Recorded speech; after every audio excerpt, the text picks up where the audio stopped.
I'm Michael Brown. My website is AskDrBrown.org. I've written a whole bunch of books on answering Jewish objections to Jesus as a Jewish believer in Jesus now since 1971. And a lot of Christians don't know, like, well, how do I reach my Jewish friends and neighbors? How do I relate to them? Well, first is friends and neighbors. People are people.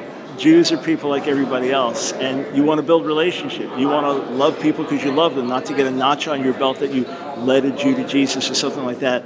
But the other thing is, the vast majority of American Jews are not religious. You know the Bible better than they do. The vast majority of Jews are not strictly Sabbath observant and getting up early in the morning and praying. So they're very religious Jews. They're in the scripture and Jewish tradition day and night and very, very devout.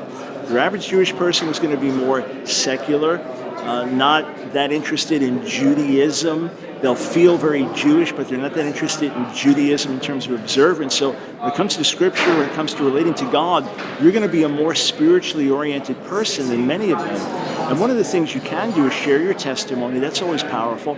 And if, in fact, as a follower of Jesus, you feel a connection to the Jewish people, because Jesus, after all, is Jewish, and the New Testament is primarily a Jewish book, and it grows out of Jewish soil. If you feel that connection, let them know that. Give them that understanding that, yeah, it's kind of strange, but as a Christian, I feel connected to the Jewish people because Jesus is Jewish, and he's your Messiah after all, and kind of come from that angle.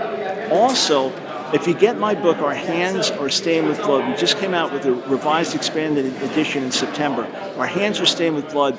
It'll take you through church history and the terrible treatment of Jews at the hand of many Christians. Even famous leaders like Martin Luther at the end of his life wrote very anti-Semitic things.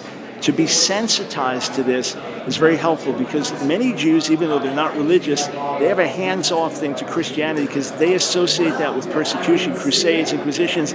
Even the Holocaust, to many Jews, was a Christian event, if you can believe that. So if you know the history, you can say, you know, as a Gentile follower of Jesus, that's so foreign to me and everything we are, and that's so contrary to the teaching of Jesus. I'm so sorry you were treated like this.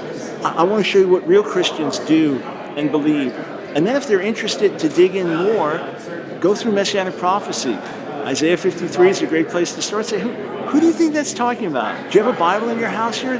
Let's open up your translation, whatever. Who do you think that's talking about?